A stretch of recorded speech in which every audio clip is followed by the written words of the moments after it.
Manju, somebody is waiting for you.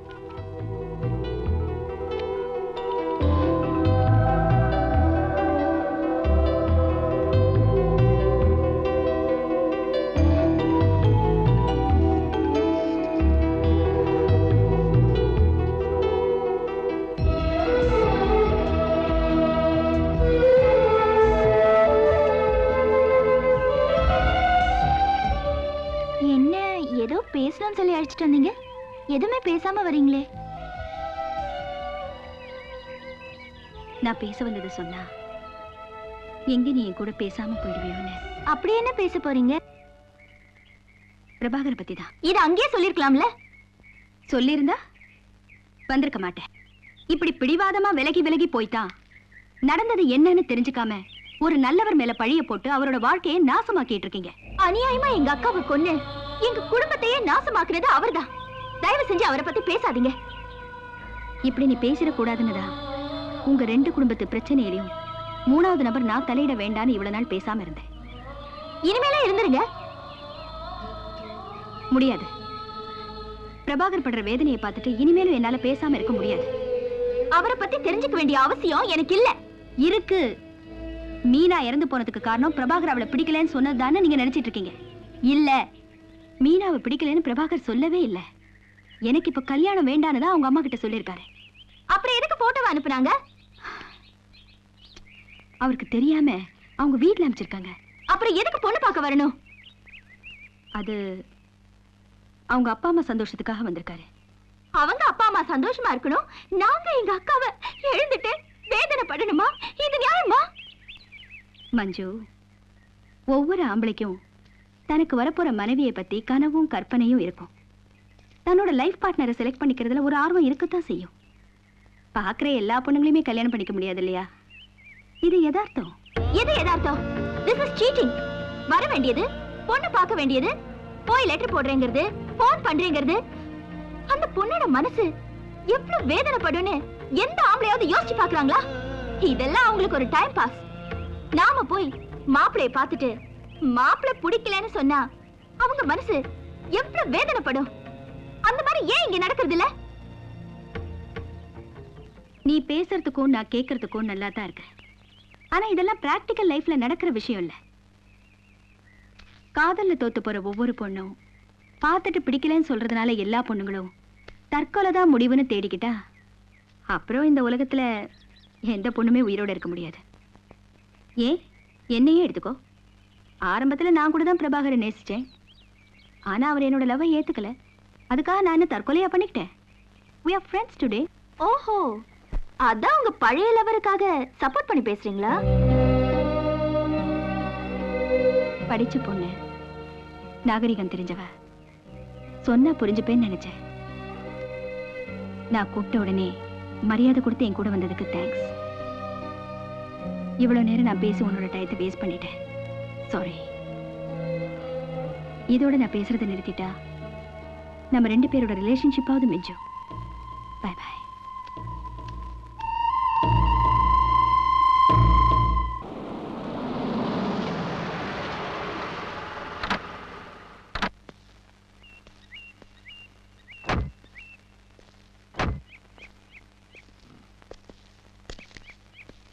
அடிக்கடி வீட்டுக்கு வாங்க. Okay uncle.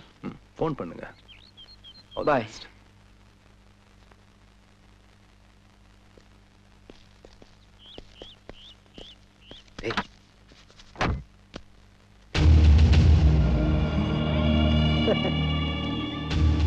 வாங்க புது மாப்பிள்ள, எங்க வந்தீங்க?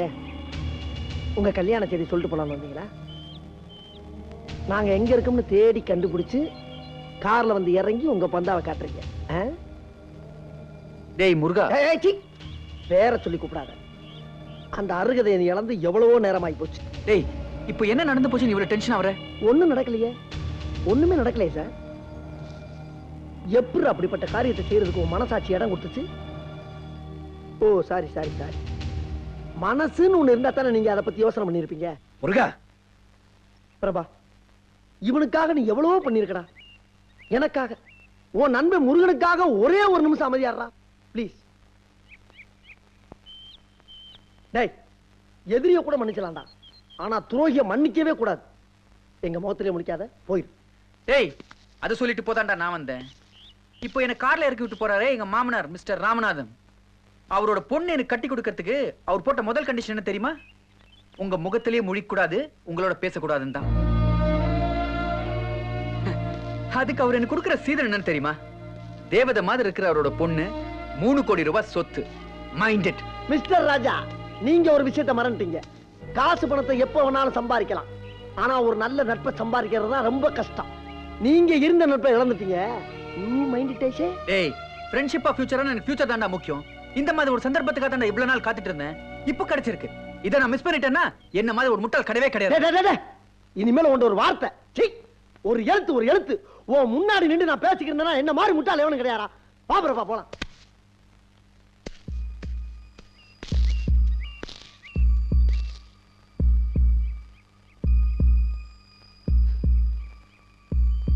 வாழ்த்துக்கள்.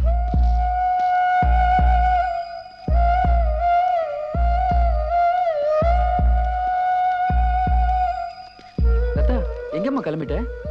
எங்க வீட்டுக்கு. இது உன் வீடு இல்லையா? இல்ல. என்னம்மா சொல்ற? நீங்க என் கூட பிறந்ததுனாலதான் அண்ணன்.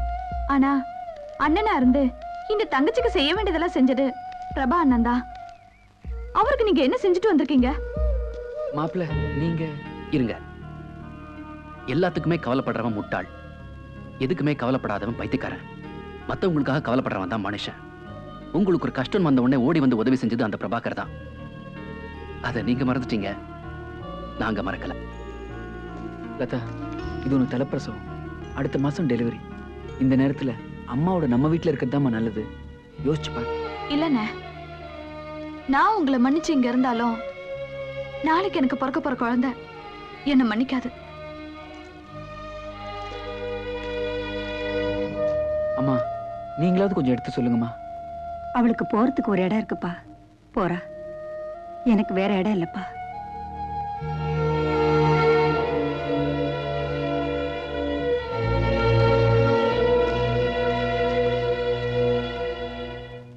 ராமநாதா, மாப்பிள்ளைக்கு பொண்ணை பார்க்கணுங்கிறது இல்ல, பொண்ணுக்கும் மாப்பிள்ளையை தெரியும். இன்னொன்னு, நீ மாப்பிள்ளைக்கு என்ன பண்ண போற, என்ன செய்ய போறங்கிற பேச்சுக்கு இடம் இல்ல. என்ன, உனக்கு இருக்கிறது ஒரே பொண்ணு.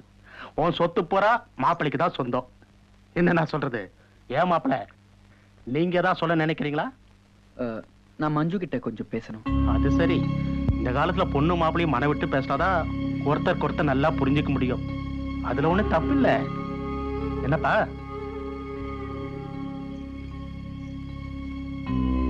Okay, proceed. கொஞ்சம் இல்ல, நிறையவே பேசுங்க. ஏய், கல்யாணத்துக்கு அப்புறம் காலேஜுக்கு வருவல்ல? வருவேன். கல்யாணத்துக்கு காலேஜுக்கு என்னடி சம்பந்தம்? மஞ்சு, மேரேஜுக்கு அப்புறம் மாப்பிள்ள தான் டிராப் பண்ணுவாரா? கிண்டல் பண்ணாத. ஏய், மாப்பிள்ள வராதி. எக்ஸ்கியூஸ் மீ, உங்களோட கொஞ்சம் தனியா பேசணும்.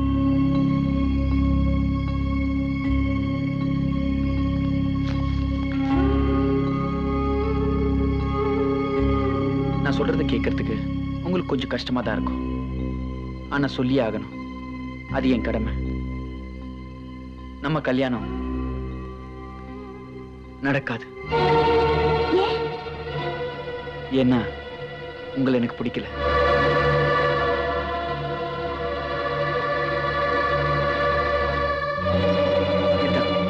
இந்த கல்யாணம் நடக்காது. உங்களை எனக்கு பிடிக்கலன்னு சொன்ன உடனே ஒரு நிமிஷம் மௌனமா நின்னு யோசிக்கிறீங்கல்ல, இதே மாதிரி உங்க அக்காவும் உனக்கு யோசிச்சிருந்தா அப்படி ஒரு சோகமான சம்பவமே நடந்திருக்காது. உங்களுக்கு பிரபாகர் எவ்வளவு நாளா தெரியும்? உங்க அக்காவை பொண்ணு பார்க்க வந்த அந்த ஒரு நாள் மட்டும்தான் தெரியும். எனக்கு 26 வருஷமா தெரியும். அவனை மாதிரி ஒரு நல்ல மனுஷனை, நண்பனை பார்க்கறதே கஷ்டம். அடுத்தவங்களுக்கு ஒரு பிரச்சனைன்னா அவன் துடிச்சு போயிடுவான். நம்மளால அந்த குடும்பத்துக்கு இப்படி ஒரு நடந்து போச்சேன்னு அவன் ஒவ்வொரு நிமிஷம் படுற வேதனைய உங்களுக்கு சொல்லி புரிய வைக்க முடியாது. உங்க வீட்டுல உங்க அக்கா இறந்து போன சோகத்தை கூட மறந்துட்டு உங்களுக்கு கல்யாணங்கிற சந்தோஷமான விஷயத்துக்கு நீங்க தயாராயிட்டீங்க. ஆனா அவங்க அப்படி இல்லை. அவங்க வீட்டுல ஒரு பொண்ணு இறந்து போன மாதிரி நினைச்சுதான் இன்னும் வருத்தப்பட்டு இருக்காங்க. கலெக்டர் ஆயிட்டு தான் கல்யாணம் பண்ணிக்கணும்னு மோட்டிவோட இருந்த அவனை அம்மாவும் அப்பாவும் கல்யாணத்துக்கு கட்டாயப்படுத்தினாங்க. அந்த கல்யாணத்தை தள்ளி போடுறதுக்கு என்ன வழின்னு யோசிச்சப்போ, பொண்ணு பார்த்துட்டு பொண்ணு பிடிக்கலன்னு சொல்லிடுவோன்னு ஐடியா கொடுத்தவனே நான் தான். அப்போ கூட அவன் மனசு கேட்கல. நான் உங்களை பார்த்துட்டு பொண்ணு பிடிக்கலன்னு சொல்றதை விட நீங்க என்ன பார்த்துட்டு மாப்பிள்ளை பிடிக்கலன்னு சொல்லிடுங்கன்னு மீனாவுக்கு லெட்டர் எழுதி போட்டான். எங்க கெட்ட நேரம் அந்த கடிதம் கிடைச்சதோ கிடைக்கலையோ தெரியல. அந்த கடிதம் மட்டும் கிடைச்சு உங்க அக்கா படிச்சிருந்தா சந்தோஷமா இருந்த இந்த 2 குடும்பத்திலையும் இப்படி ஒரு சங்கடமான சூழ்நிலையே உருவாயிருக்காது. உங்க அக்கா இறந்து போனது பிரபாகர் அவங்களுக்கு மாப்பிள்ளையா கிடைக்கலங்கிற ஒரு ஏக்கத்திலையும் ஏமாற்றத்திலையும் அவசரப்பட்டு எடுத்துக்கிட்ட முடிவு. இதுக்கு பிரபாகர் எந்த வகையிலும் காரணம் இல்லை. நிச்சயமா இதை நம்புங்க. இதை புரிய வைக்கிறதுக்கு நாங்க எடுத்துக்கிட்ட முயற்சி எல்லாம் தோத்து போச்சு. யார் வந்து பேசினாலும் நீங்க கேட்க தயாரா இல்லை. அப்போதான் உங்க அப்பா என்ன உங்களுக்கு மாப்பிள்ளையா செலக்ட் பண்ணாரு. அந்த சந்தர்ப்பத்தை நான் பயன்படுத்திக்கிட்டேன்.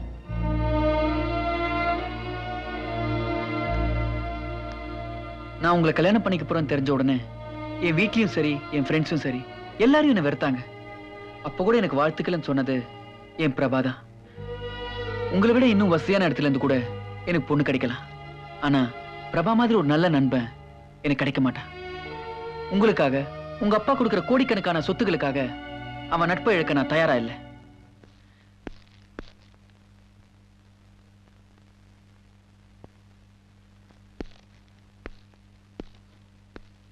தன்னோட லட்சியம், கனவு, நிம்மதி, சந்தோஷம் எல்லாத்தையும் தொலைச்சிட்டு நிக்கிறவன் ஆசைப்படுறது உங்க வீட்டுக்கே மாப்பிள்ளையா வந்து 2 குடும்பமும் சந்தோஷமா இருக்கணுங்கிறது தான்.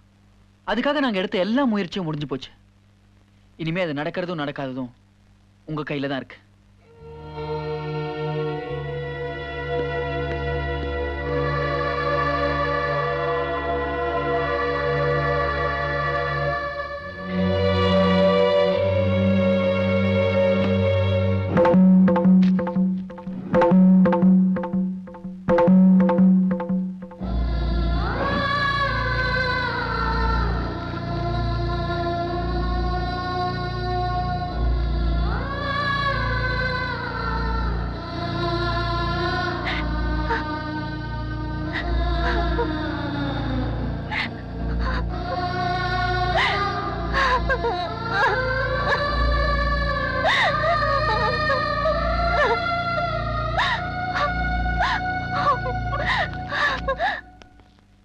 என்ன தம்பி, மஞ்சுகிட்ட எல்லாம் பேசிட்டீங்களா? சந்தோஷமா நிக்கிறத பார்த்தா நிறையவே பேசிட்டீங்க போல இருக்கு.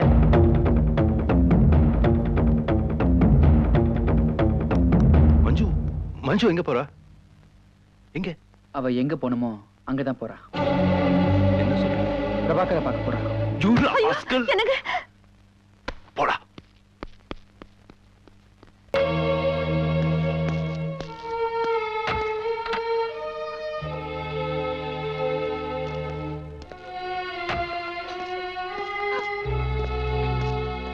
ராமநாதா, டேய் ராமநாதா நில்டா. எனக்கு ஃப்ளைட்டுக்கு நேரமாச்சு. போறதுக்கு முன்னாடி உங்ககிட்ட ஒரு முக்கியமான விஷயத்த சொல்லிட்டு போலான்னு வெயிட் பண்ணிட்டு இருக்கேன். என்ன? அன்னைக்கு நீ சரியான சந்தர்ப்பத்துல எனக்கு உதவி செய்யறதுக்கு கடவுளா பார்த்து உன்னை அனுப்பி வச்சிருக்காருன்னு சொன்னியே, அப்படி அனுப்புன கடவுள் யாருன்னு நீ தெரிஞ்சுக்க வேணாமா?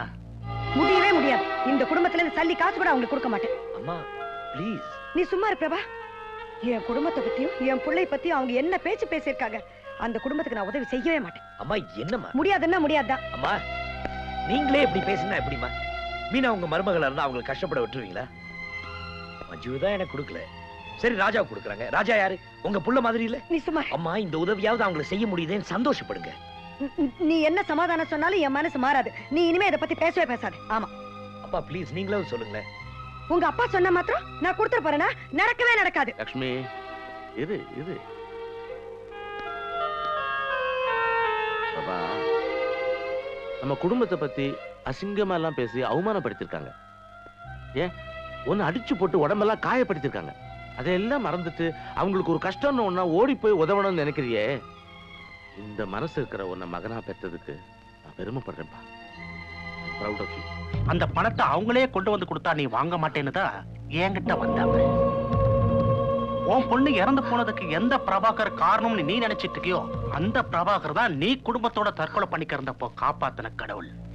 இடியட், அவனை தாண்டா நீ கொல்ல சொல்லிட்டு வந்திருக்க.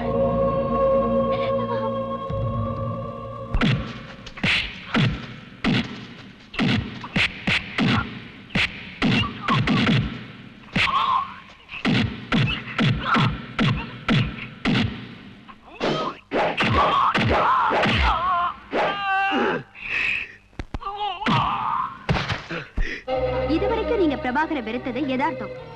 எல்லாமே தெரிஞ்சதுக்கு அப்புறமும் வெறுக்கிறது பிடிவாதம். நடந்த தவறுக்கு வருத்தப்பட்டு மன்னிப்பு கேட்கறதுக்கு ஒரு மனப்பக்குவம் வேணும். அதை மன்னிச்சு ஏத்துக்கிறதுக்கு ஒரு பெருந்தன்மை வேணும்.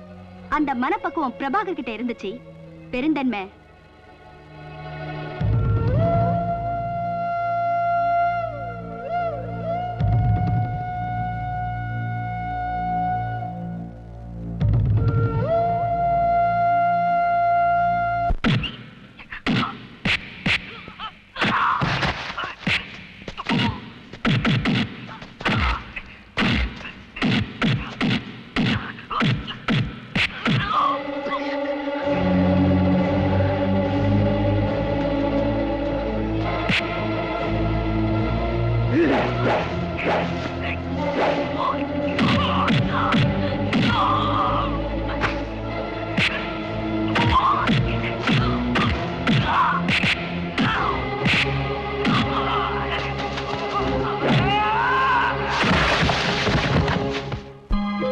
சொல்லிட்டு வந்திருக்கிறது பிரபாகரை மட்டும் இல்ல, உங்க பொண்ணோட வாழ்க்கையும் சேர்த்துதான்.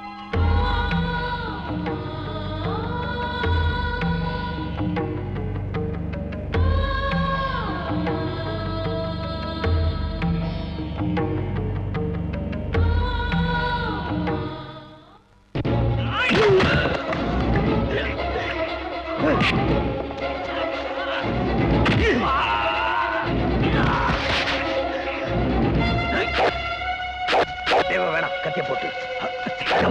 உன் மேல எனக்கு எந்த கோபம் இல்லை, கத்திய போட்டு. தேவா வேண்டாம். உன்னை கொல்லாம கத்தியை கீழே போட மாட்டேன். எங்க பொண்ணு மீனாவை கொன்னு எங்க நிம்மதி சந்தோஷம் எல்லாத்தையும் கொன்னுட்டேன். உன்னை உயிரோட விட மாட்டேன்.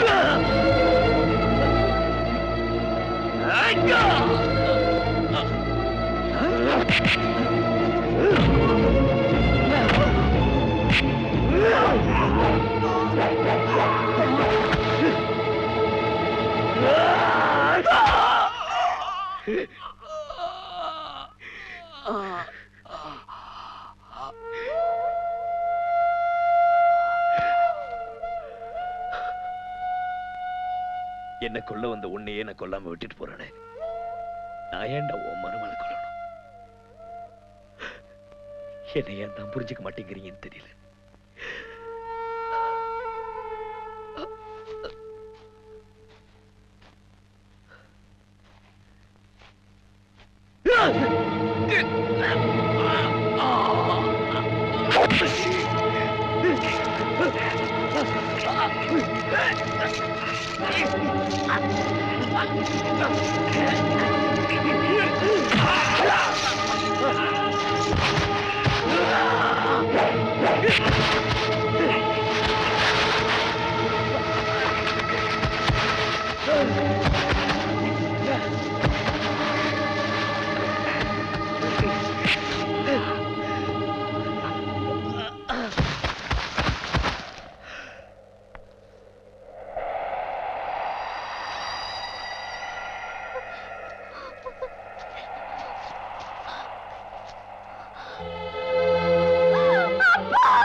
எனக்கு நம்ம மானம் மரியாதை கௌரவம் எல்லாத்தையும் காப்பாத்தின மருமகனை எழுந்துட்டுமேங்க.